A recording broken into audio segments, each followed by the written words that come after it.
नमस्कार, मैं हूं अजय कुमार। आप देख रहे हैं देसी अड्डा। हमारे साथ हैं देसी अड्डा के संपादक राकेश तिवारी। देखिए, मुकेश सहनी की पिता की हत्या हो गई है और हत्या के बाद मुख्य आरोपी कासिम अंसारी अरेस्ट हो गया है और अरेस्ट होने के साथ भी पुलिस उसके ऊपर छानबीन कर रही है। लेकिन मुकेश सहनी को ऐसा लगता है कि पुलिस अपनी जांच में पारदर्शिता नहीं दिखा रही है। जितनी तत्परता के साथ पुलिस को जांच करनी चाहिए, उसमें कहीं ना कहीं मुकेश सहनी को इसमें खोट नजर आ रहा है। तो क्या है इसके पीछे का कारण, आइए हम समझते हैं और बात करते हैं राकेश तिवारी से। राकेश जी नमस्कार। धन्यवाद आपको। मुकेश सहनी की पिताजी की हत्या हो गई और मुख्य आरोपी भी अरेस्ट है और जो मुख्य आरोपी के रूप में सामने आया वो कासिम अंसारी है। मुकेश सहनी को ऐसा क्यों लगता है कि कासिम अंसारी के लिए जो पुलिस की तत्परता होनी चाहिए वो उस तरह से नहीं दिख रही है? देखिए, मुकेश सहनी को ये नहीं लगता है कि कासिम अंसारी के गिरफ्तारी में कोई पुलिस ने तत्परता नहीं दिखाई, बल्कि मुकेश सहनी को ये लगता है कि कासिम अंसारी ही वो अंतिम व्यक्ति नहीं है जो इस मामले के सूत्रधार है। मुकेश सहनी को ये लगता है कि इसकी गहन जांच होनी चाहिए। इतने जल्दी पुलिस को इस मामले पे नहीं पहुंचना चाहिए कि मुख्य आरोपी कासिम अंसारी ही है और कासिम अंसारी ने ही हत्या की है। मुकेश सहनी का कहना ये है कि पुलिस को गहनता से एक एक बिंदु पर जांच करनी चाहिए, क्योंकि ये संवेदनशील मामला है और इतने संवेदनशील मामले को इतने हल्के से नहीं लेना चाहिए। यदि कोई पुलिस आरोप लगा रही है, यदि कि कासिम अंसारी ने यदि हत्या किया है, तो जिस चाकू से हत्या किया है उस चाकू को बरामद भी करना चाहिए। और तरह तरह की बातें, और जो आप जानते हैं किसी भी हत्या के बाद या किसी भी घटना के बाद गांव में कई तरह की बातें होती हैं, तो उन सब बातों को सुनकर मुकेश सहनी ने जो अंदाजा लगाया होगा उसके लिए वो पुलिस को इस बात को कह रहे हैं। अब इस मामले में बात यहाँ तक आ रही है कि कोई रिश्तेदार या परिजन के भी शक के तरफ भी शक की सुई घूम सकती है और पुलिस उस बिंदु पर भी जांच कर रही है। पहले एक बार हम लोग पूरा मामला समझ लेते हैं कि पूरा मामला क्या था, कैसे आगे बढ़ा, कैसे जो है कासिम अंसारी की गिरफ्तारी। देखिए, मुकेश सहनी के पिता गांव में रहते थे। गांव उनका घनश्यामपुर थाने में था। गांव में ही वो मुकेश सहनी के पास पैसे भले बढ़ गए हो, लेकिन जीतन सहनी ने अपने आप को मछुआरा ही रखा था। उसी तरीके से रहते थे जैसे वो पहले रहते थे। मुकेश सहनी ने कई बार उनको मुंबई या पटना या दिल्ली शिफ्ट होने की बात की थी, लेकिन उन्होंने कभी बाहर जाने से इनकार कर दिया। वे कभी नहीं चाहते थे कि बाहर जाएं, वो उसी जगह पे रहना चाहते थे गांव में। तो गांव में एक घर भी था, उस घर को छोड़कर वो पुराने घर में रहते थे। दिन भर भले वो नए घर में सब देख रेख करें, लेकिन शाम को वो उसी घर में, पुराने घर में सोते थे और पूरा एक साधारण तरीके से जैसे गांव में होता है। जो जीतन सहनी है, पहले मछली मारा करते थे। मछली मारने में उनको महारत हासिल थी, मछली का धंधा करते थे। हाल के दिनों में ऐसा बताया जाता है कि अब उम्र हो जाने के बाद वो धीरे धीरे उस धंधे से अपने आप को दूर कर गए।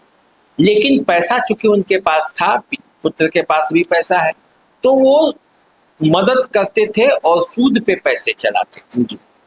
इसी सिलसिले में गांव के ही एक कासिम अंसारी थे, जिनका कपड़ा का दुकान था।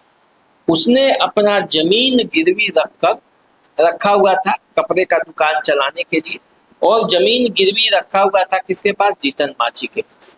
और 1.5 लाख रुपया लिया था। 1.5 लाख रुपया लिया था ताकि वो दुकान चला के फिर सधा देगा।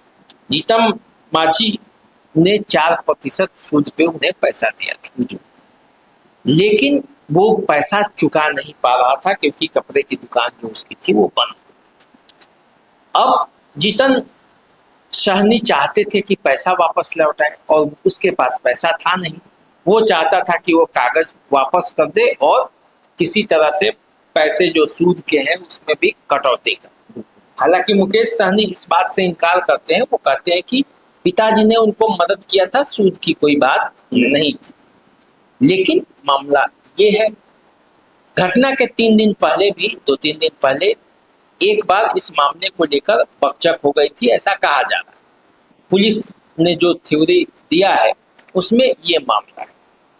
और घटना के दिन घर के पीछे दरवाजे से सीसीटीवी कैमरा में ये सब 4 लोग दिखे हैं, तो जो इनके साथी भी हैं। तो घटना के दिन ऐसा थ्योरी है कि पीछे के दरवाजे से अपराधी घुसे, उन्होंने कागजात के बारे में बातचीत की, बातचीत नहीं जमा, तो फिर बात आगे बढ़ गई, मारपीट तक आई, फिर हाथापाई तक गुजरी और फिर उसके बाद हत्या। तो हत्या के बाद हत्यारे भाग जाते हैं। अगले दिन सुबह में जीतन सहनी के पड़ोसी आते हैं, दरवाजा खुलवाते हैं, नहीं खुलता है, तो फिर वो पीछे के दरवाजे से जाकर देखते हैं, वहां जीतन सहनी का शव। पुलिस जांच में ये पाया जाता है और पुलिस मुख्य आरोपी के रूप में कासिम अंसारी को गिरफ्तार करती है। ये सब ऐसा मामला है। मुकेश सहनी भी आते हैं, अपने पिता का अंतिम संस्कार करते हैं। पुलिस इतना तत्पर रहती है कि नीतीश कुमार खुद मुकेश सहनी से बात करते हैं। पहले दौर में मुकेश सहनी संतुष्ट भी दिखते हैं, अमित शाह का फोन आता है, मल्लिकार्जुन खड़गे मांग कर देते हैं, तेजस्वी यादव का आता है। अब मुकेश सहनी के पिता की हत्या की बात है तो पूरा पॉलिटिकल लोग जो है वो पहुंचते हैं, एक दबाव बनता है। पुलिस भी इस पर तत्परता से कार्रवाई करती है और 24-30 घंटे 40 घंटे के अंदर ही मुख्य आरोपी को पकड़ लेती है। अब पकड़ने के बाद नाम सामने आता है वो मोहम्मद कासिम।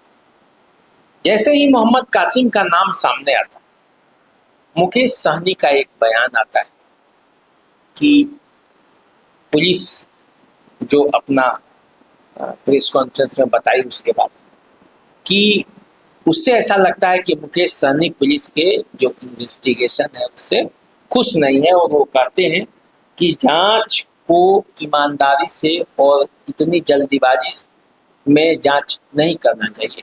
जांच में हर पहलू को देखना चाहिए और देख के ही तब बातें करनी चाहिए कि असल में वो जिसे पकड़ा गया है वो उसने हत्या किया भी है कि नहीं।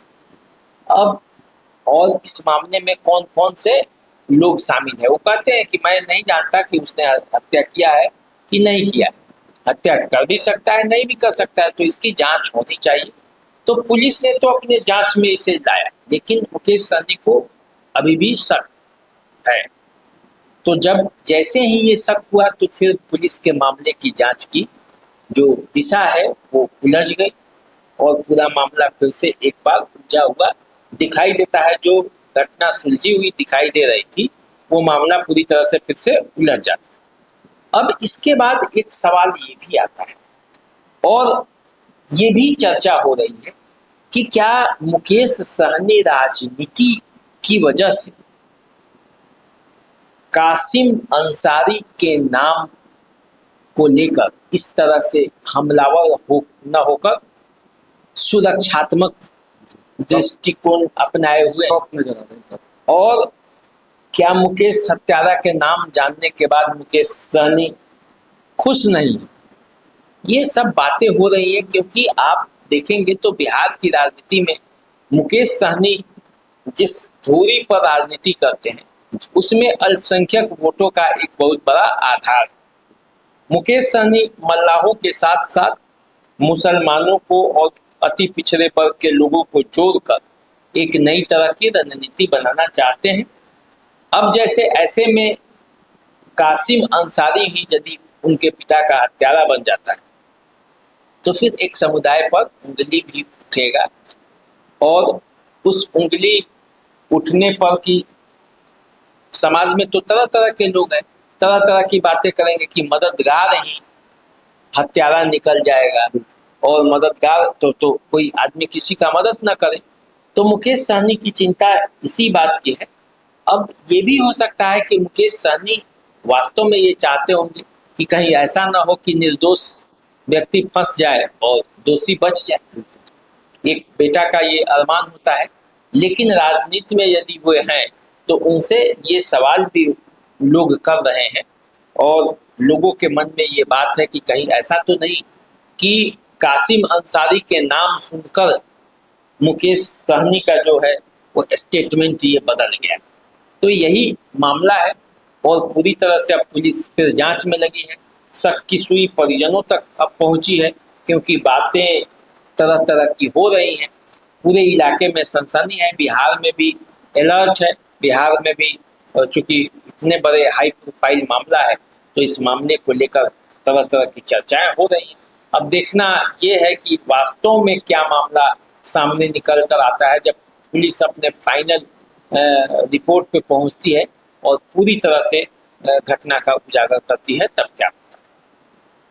तो देखिए, मुकेश सहनी की पिता की हत्या तो हो गई और पुलिस अपना काम कर रही है और उसके तह तक जाने के भी प्रयास कर रही है। मुकेश सहनी का भी स्टेटमेंट आया था कि किसी भी निर्दोष व्यक्ति को सजा नहीं मिलना चाहिए।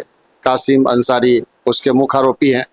अब देखिए पुलिस क्या करती है और इसका नतीजा क्या होता है, वो आपके सामने दूध का दूध पानी का पानी जल्द ही आ जाएगा। तो आप इंतजार कीजिए, हम लोग का नमस्कार स्वीकार कीजिए। नमस्कार।